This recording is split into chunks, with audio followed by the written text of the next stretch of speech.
igrejas evangélicas, nós estamos celebrando o mês da família. Mas deixa eu dizer uma coisa para você. Nós temos a alegria de celebrarmos esse mês, está no calendário de nossas igrejas, mas nós sabemos que todos os meses, aliás, todos os dias, são dias, tempos de conferirmos cuidado à nossa família, aos de nossa casa. Claro que o mês de maio é um marco voltado para esse momento em que nós estamos com programações celebrando ou reforçando a importância de orarmos mais ainda pelos da nossa casa, estarmos mais dispostos a caminhar com eles, de nos fazermos, pela glória de Jesus, exemplo na vida deles. Mas eu queria, nessa manhã, dizer para você que nós estamos começando uma série de mensagens. E essa nova série, ela é intitulada Redescobrindo a Alegria de Viver em Família. Por que redescobrindo a alegria de viver em família? Porque a alegria, vez em quando, ela é perdida, mesmo convivendo com os de nossa casa. A alegria, ela pode ser interrompida por conta de relacionamentos que estão se desmanchando, de feridas que se abrem por causa de palavras, de atitudes. Às vezes não só de palavras, mas da ausência de palavras, não é? A indiferença. E não vamos nos dando conta que essas situações vão nos afastando, pouco a pouco, de um referencial de alegria, do bom convívio, de termos aquele olhar, não é? Diferenciado, mais atento para a vida do outro. Mas fomos machucados, machucamos, e aí essa alegria, ela vai se esvaindo, vai se perdendo. Então, essa série de mensagens começamos hoje, vai terminar no último domingo desse mês, portanto, 4 domingos, 4 mensagens, elas versarão sobre esse tema, explorando uma personagem bíblica. Em cada uma delas, a história de uma determinada personagem. E hoje nós vamos trabalhar uma personagem que foi alvo aí de novela na televisão, e a história dessa pessoa, eu tenho certeza que diz muito, mas muito, a você e a mim. Eu quero convidar você a abrir a palavra de Deus lá no livro do Gênesis, dos começos. Vamos abrir no capítulo 37, primeiramente. Gênesis, capítulo 37. E eu quero, primariamente, fazer a leitura do verso 1 ao verso 21. Depois nós vamos para um outro capítulo, exatamente sobre a vida de José, essa personagem importantíssima na vida da construção da ideia de povo, de etnia para Israel. Uma história comovente, uma história desafiadora para nós. É um paralelo para a nossa construção familiar. Ouça atentamente a leitura que eu farei do capítulo 37, do verso 1 ao 21, a priori. Diz assim o texto da palavra de Deus. Habitou Jacó na terra das peregrinações de seu pai, na terra de Canaã. Esta é a história de Jacó. Tendo José 17 anos, apacentava os rebanhos com seus irmãos. Sendo ainda jovem, acompanhava os filhos de Bila e os filhos de Zilpa, mulheres de seu pai, e trazia mais notícias deles a seu pai. Ora, Israel amava mais a José que a todos os seus filhos, porque era filho da sua velhice, e fez uma túnica talar de mangas compridas. Vendo, pois, seus irmãos que o pai o amava mais que a todos os outros filhos, odiaram-no e já não lhe podiam falar pacificamente. Teve José um sonho e o relatou a seus irmãos, por isso o odiaram ainda mais. Pois lhes disse, rogo-vos, ouviste o sonho que tive? Atávamos feixes no campo, e eis que o meu feixe se levantou e ficou em pé. e os vossos feixes o rodeavam e se inclinavam perante o meu.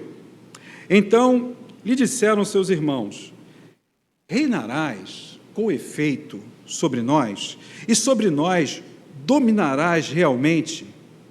E com isso, tanto mais odiavam por causa dos seus sonhos e de suas palavras.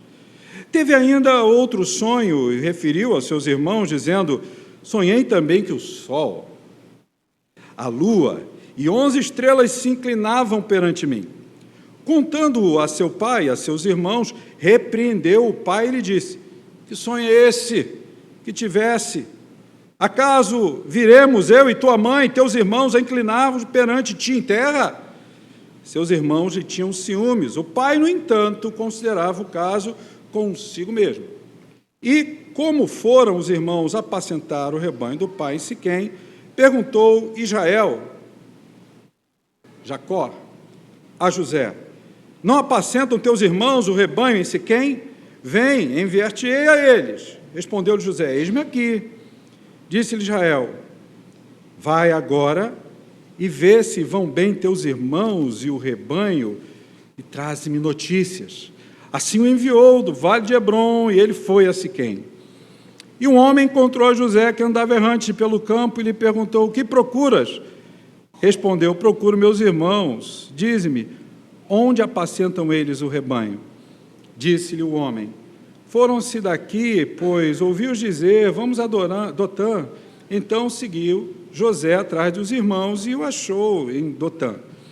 De longe o viram, e antes que chegassem, conspiraram contra ele para o matar, e dizia um ao outro: vem lá o tal sonhador.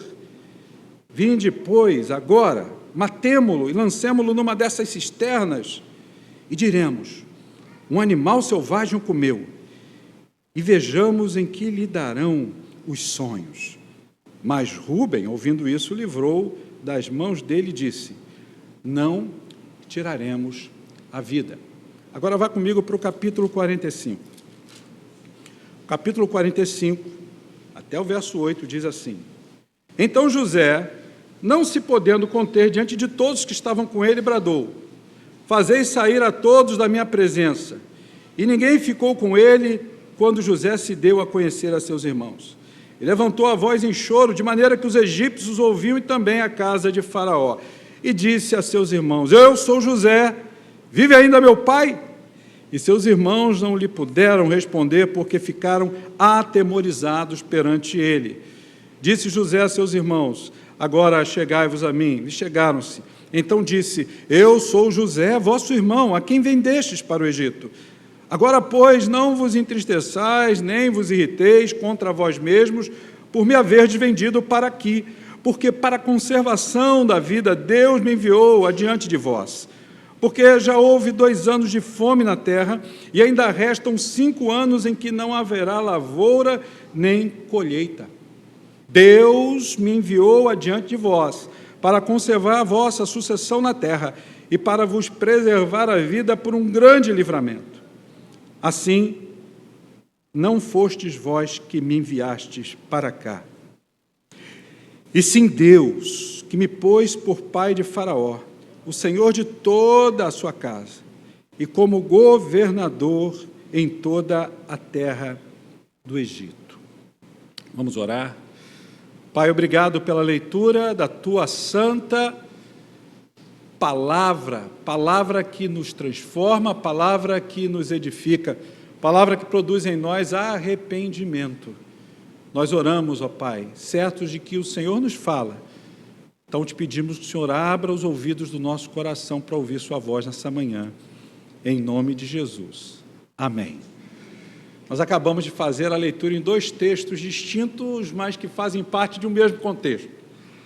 Nós saltamos, fizemos aí um lapso, um gap aí muito forte, porque nós saltamos do momento em que há uma conspiração de morte contra a vida de José, e nós já fomos mais para o final.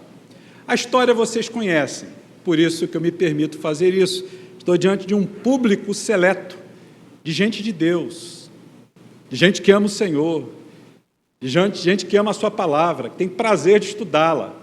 Então, eu não posso de forma nenhuma aqui pensar que esse público, nessa manhã, é um público que não tem nenhuma relação com as histórias de personagens bíblicos, de pessoas que marcaram a época para a glória de Deus nos dias em que viveram, no tempo em que viveram.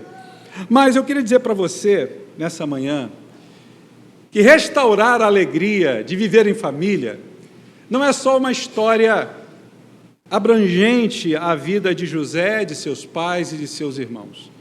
Mas, como eu dizia, faz parte da nossa realidade. Existe um poema de Carlos Drummond de Andrade, provavelmente você gosta de poesia, de poema e de bons autores. E o Drummond, ele tem um poema intitulado E Agora, José? Depois foi transformado até em música. Esse poema, embora Drummond não estivesse pensando no José do Egito, é um poema que foi escrito pensando nos Josés do nosso país. Porque, aliás, esse é o nome, José, que tem o maior volume entre todos os nomes de homens, nomes masculinos no Brasil.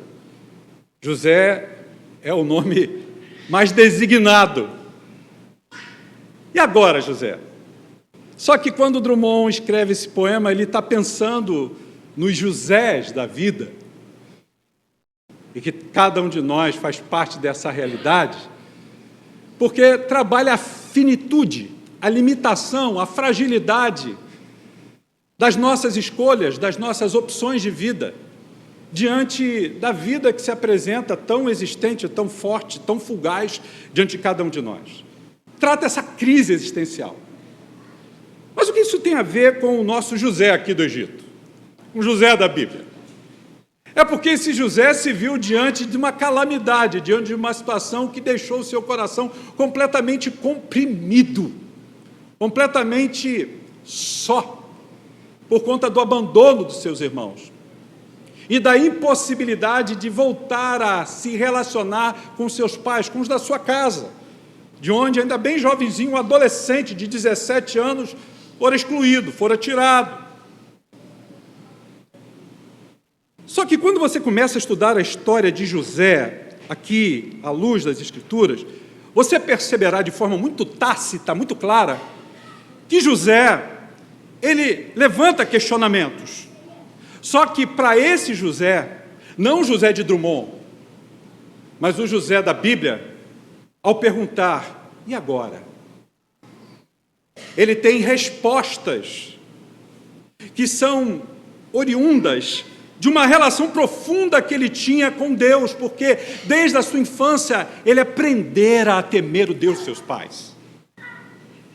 E é isso que faz diferença em toda a trajetória da vida de José, embora ele não tenha sido limitado de perguntar, e agora? O que eu faço? E agora, como reagir diante disso? Meus irmãos, quando nós olhamos para esse texto das Escrituras, nós estamos diante de um chamado para uma restauração familiar através de um elemento que é o mais importante de todos para a nossa reconciliação em casa, para a sua reconciliação com os da sua família, que é o perdão. Eu fico perguntando a mim mesmo, e a resposta está quando eu olho para as Escrituras, para a palavra de Deus. O que levou José, de fato, a ter a sua vida completamente transformada, virada do avesso, depois de todo esse sofrimento, depois de toda essa saga, longe da sua família, para uma terra estranha que fora levado do Egito. Essa transformação vem através do perdão. A história de José, com sua família, destaca como Deus, em sua infinita graça, usa o perdão para restaurar a alegria dos relacionamentos. Por isso eu queria compartilhar nessa manhã sobre o tema, o Deus que restaura a alegria da família através do perdão. O Deus que restaura a alegria da família através do perdão. Essa história, meus irmãos, nos apresenta à luz das Escrituras 3 princípios básicos para aplicarmos em nossas vidas. Se não, vejamos, O primeiro princípio está aqui nesse capítulo 37, do verso 18 ao 20. Diz assim o texto da palavra de Deus: de longe o viram. Viram a quem? A José. Antes que chegasse, conspiraram contra ele para o matar. E eles estavam ali conjecturando, um com o outro. E diz o texto que eles diziam: vem lá o tal sonhador. Vamos lá e vamos acabar com ele. Por que eles diziam isso? O texto é claro. Anteriormente o texto nos fala que eles sentiam inveja do seu irmão. Eles sentiam inveja e ao mesmo tempo um sentimento talvez de injustiça por conta da predileção de seu pai, Jacó ou Israel, pelo seu filho. Mas qual era a culpa de José se seu pai tinha alguma predileção por ele? Qual era a culpa de José se Deus havia se revelado em sonhos e propositalmente dado a José sentido para as coisas que viriam a acontecer? Zero culpa para José. Mas seus irmãos estavam com o coração empedernidos, duros, obscurecidos pela inveja. Diz o texto aqui que eles disseram: vamos agora, matemo-lo e lancemo-lo numa dessas cisternas, uma cisterna rota, vazia. Vamos lançar ele lá. Meus irmãos, é nessa passagem que nós vemos de forma clara o conflito entre José e seus irmãos, motivado pela inveja. No entanto, mesmo diante das intenções malignas de seus irmãos, o texto nos fala que Deus tinha um plano maior. Deus tinha um plano maior. Ouça com atenção o que eu quero lhe dizer agora. Deus, em sua providência, Ele cuida em cada detalhe de você. Deus, em sua providência, já planejou antes da eternidade, antes da fundação do mundo, o melhor para você, porque a providência divina transforma o sofrimento humano em uma canção, em um instrumento de redenção. Porque Deus ama aquele que Ele escolheu amar. Deus ama aquele a quem Ele escolheu se revelar. O que era para ser dor e morte, se tornou em um caminho de salvação e de alegria, não só para a vida de um único homem, não só para a vida de um injustiçado, não só para a vida de um invejado, mas para a vida de toda a sua família. Porque Deus pensa no coletivo, Deus pensa na sua herança, no seu povo, irmãos.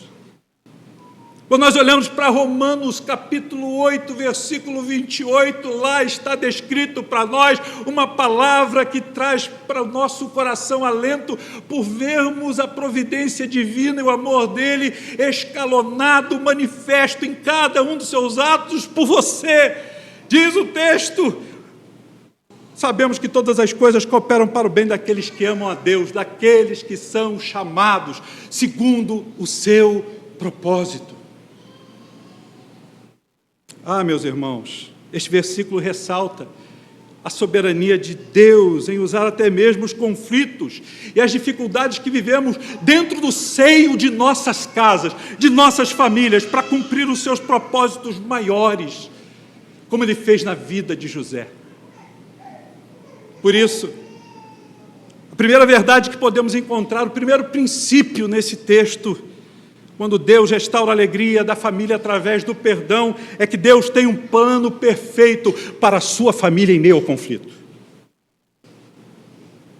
Não há conflito dentro da sua casa.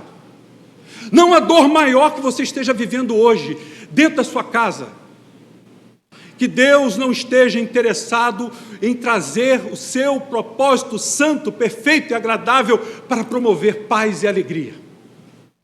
O que nós precisamos é saber esperar como José esperou.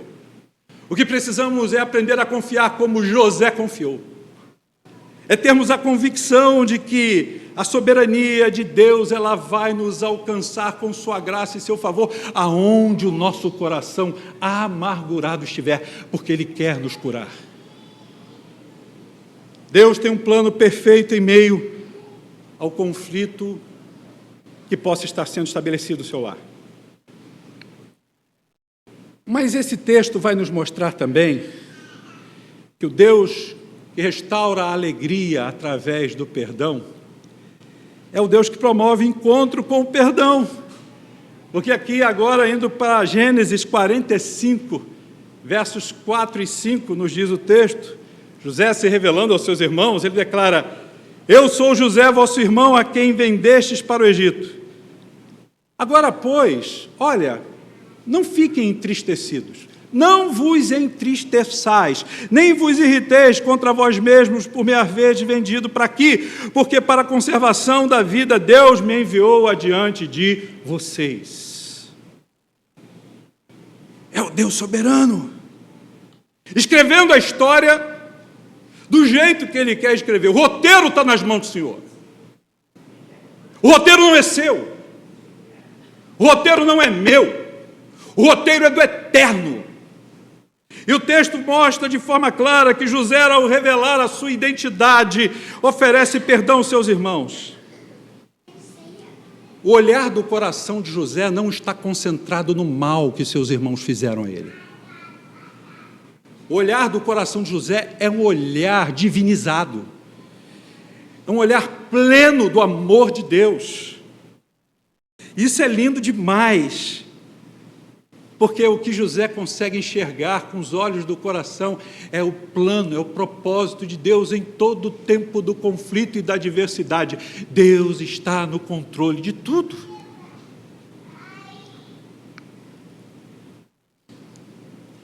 O que é que impede o teu coração, nessa manhã, de oferecer perdão àqueles que precisam do teu perdão? Mas deixa eu dizer uma coisa para você. Pessoas do âmbito da sua família, seja a família nuclear, a família expandida, a família da fé, pessoas que precisam de reatar o relacionamento com você e você com elas, precisam desse perdão. Mas sabe quem é mais beneficiado em perdoar? É quem de fato perdoa. É quem de fato abre o seu coração para oferecer perdão, porque Jesus ensinou, o Filho de Deus, e mais bem-aventurado é dar do que receber. Quando eu dou, eu sou de fato um fluxo, eu sou um canal de cura para a vida do outro, para reatar, para reconciliar relacionamentos.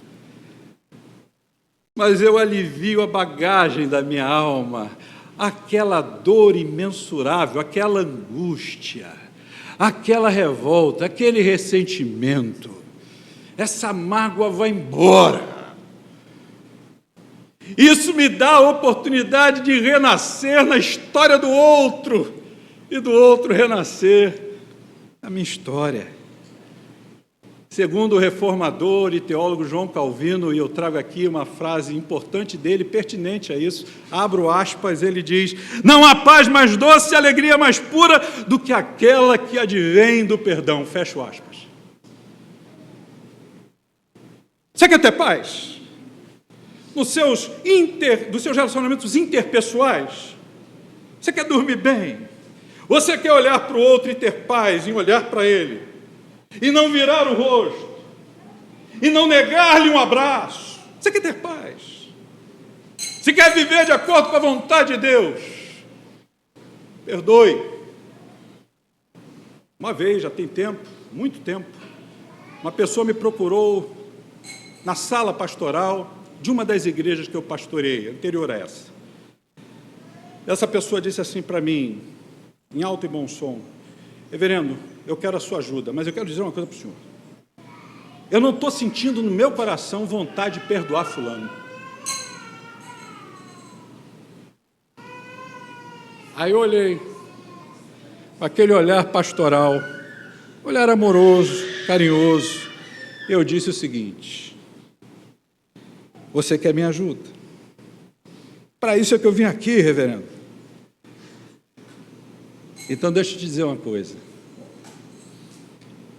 Não é assim que funciona. Como assim, pastor?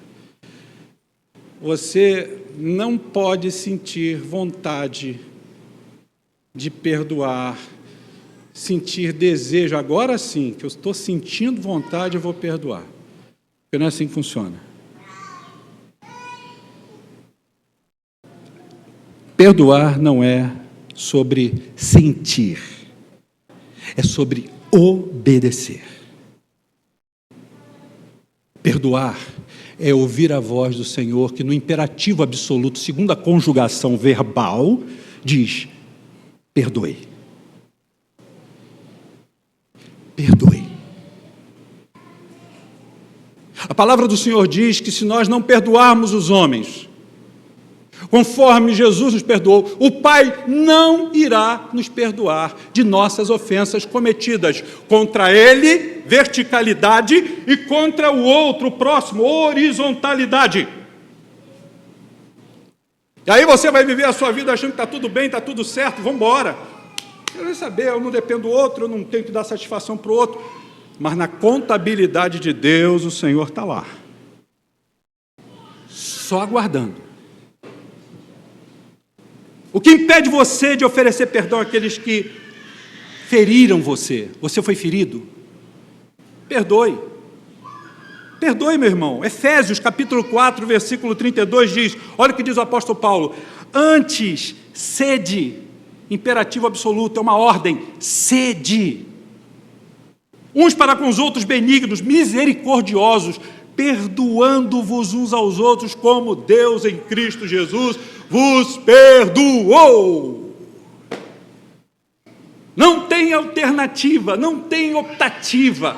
Eu tenho que, para ser feliz diante do Eterno, para ser feliz diante dEle e fazê-lo feliz, abrir um largo sorriso sobre a minha vida, eu preciso colocar isso em prática, porque esse versículo destaca para nós aqui nessa manhã a importância e o poder do perdão. Assim como José perdoou seus irmãos, refletindo o perdão que ele recebera de Deus, nós precisamos perdoar. É Deus quem promove o encontro com o perdão. Diz o texto aqui, José dizendo: eu sou José, vosso irmão, a quem vendeste no Egito. Mas não se entristeçam, porque a conservação da vida só existe na relação de vocês agora comigo em família, para que sejamos todos preservados, porque Deus me enviou diante de vós. Mas há uma terceira aplicação, e essa terceira aplicação está aqui para nós, um pouquinho mais adiante desse capítulo 45 de Gênesis, quando diz no verso 7 e 8, olha a declaração de José ainda: Deus me enviou adiante de vocês para conservar vossa sucessão na terra e para vos preservar a vida por um grande livramento. Assim não foste vós que me enviaste para cá, e sim Deus que me pôs por pai de Faraó. O texto mostra para nós que existe um ser que é a causa da restauração dessa alegria na família de José, de alguém que resgata essa alegria. E o agente dessa alegria, a causa dessa alegria é o próprio Deus. Esse é o terceiro princípio. Deus é a causa da restauração dessa alegria. Porque o perdão de José não apenas salvou a sua família da fome, não é isso. Não é apenas salvá-los de uma situação de vergonha, sem nada de provisão para comer na terra onde estavam, mas o texto mostra para a gente que Deus restaura a alegria e a unidade da casa de José. E é isso que Deus quer fazer na sua vida, é isso que Ele quer fazer na sua casa. Ah, pastor, na minha casa a princípio está tudo bem, esse sermão agora não se enquadra para mim. Tá, mas vamos falar de coisas pregressas, não das atuais, situações lá atrás. Será que no teu coração ainda existe alguma mágoa, algum ressentimento com relação a alguém da sua família, ou alguém que até já conviveu com você em família, alguém até que já partiu.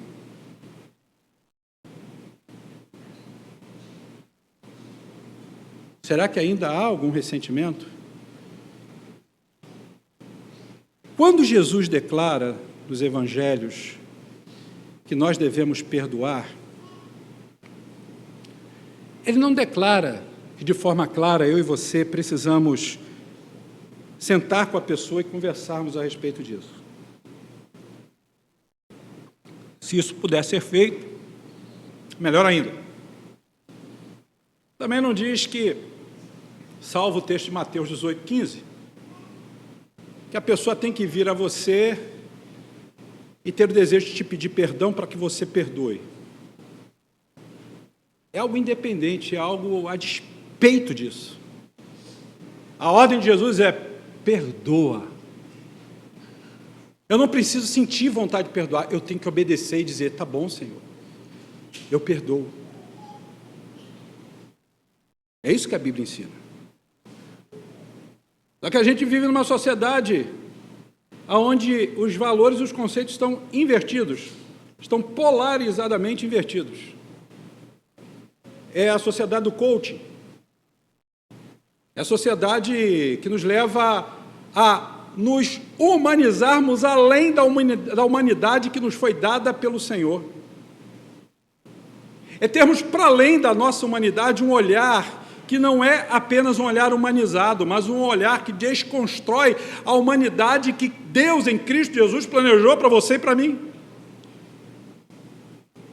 John Piper afirma uma coisa muito interessante. Eu gosto muito de ler os livros de Piper, porque ele diz que a alegria verdadeira não é encontrada na ausência do conflito.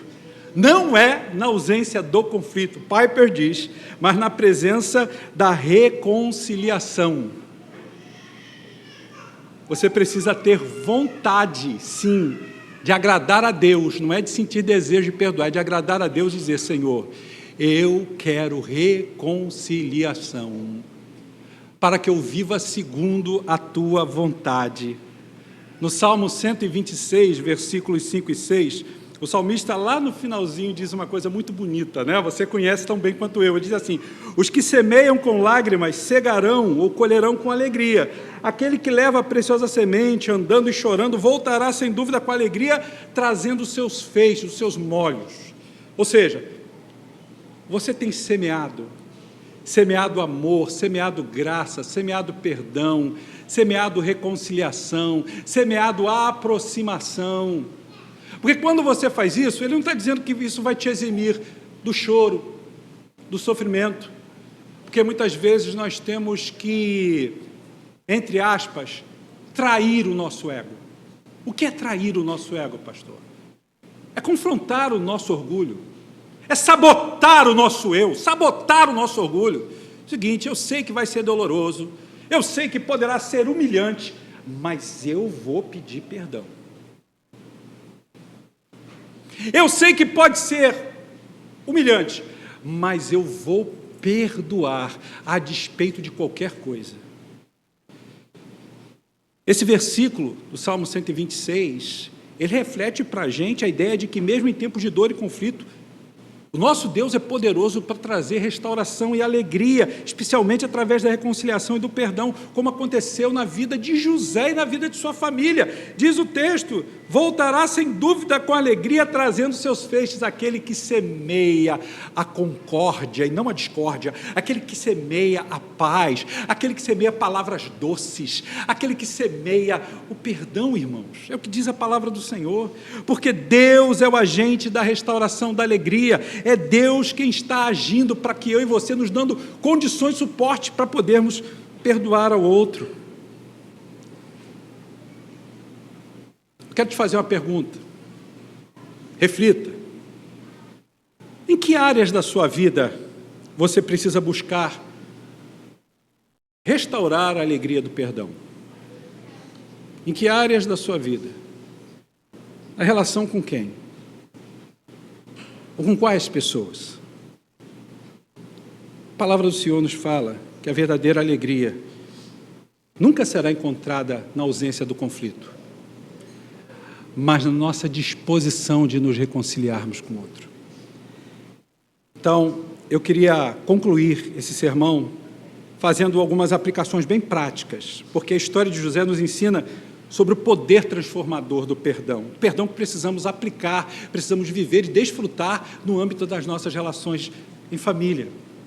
E aí, o mesmo Deus que restaurou a família de José, Ele quer restaurar o seu relacionamento, seja com os da família nuclear, os da família ampliada, da família da fé. E aí, quais são esses passos? Quais são essas aplicações que a gente pode fazer aqui? Primeiro, reconhecer o plano soberano de Deus, como José reconheceu na sua vida e na vida da sua família, mesmo diante de uma situação completamente difícil, uma situação completamente improvável, o provável acontece. Eu estive estudando, porque quando você olha para Gênesis, a vida de José, a história dele, ela se dá nos últimos capítulos do livro, não é? E há cerca de 20 anos, mais ou menos, de distanciamento, uma temporalidade de distância aí entre José e a sua família. Foi o tempo que ele viveu longe.